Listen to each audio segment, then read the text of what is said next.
ছদ্মবেশী মিসকা রূপার ক্ষতি করা আগেই ধরে ফেলল দীপা, উচিত শিক্ষা দিল দীপা। হ্যাঁ বন্ধুরা, অনুরাগের ছোঁয়া ধারাবাহিকের আগামী পর্বগুলোতে আমরা এমনটাই দেখতে পাব। বদমাইশ মিসকা অবশেষে নিজে খুঁজে বের করল, জয়ী হল দীপার মেয়ে রূপা। মিসকা যখন সবকিছু জেনে গেল তখন তার উদ্দেশ্য একটাই, আগে রূপাকে শেষ করতে হবে, তারপরে দীপাকে। কিন্তু মিসকা এটাও বলতে থাকে দীপাকে মারার আগে সে আসল রূপে ফিরবে। কিন্তু তার আগে রূপার বিশ্বাসটা আগেভাগে কাজ সেরে ফেলবে।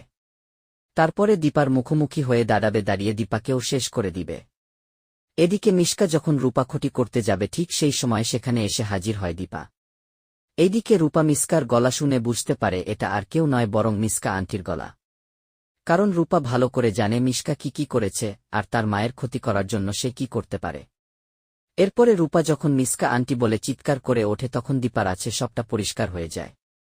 এখানে রূপার ক্ষতি করার জন্য মিসকা ছদ্মবেশে এসেছে। তখন দীপা মিসকাকে কে বলে, তুমি আবার ফিরে এসেছ মিসকা?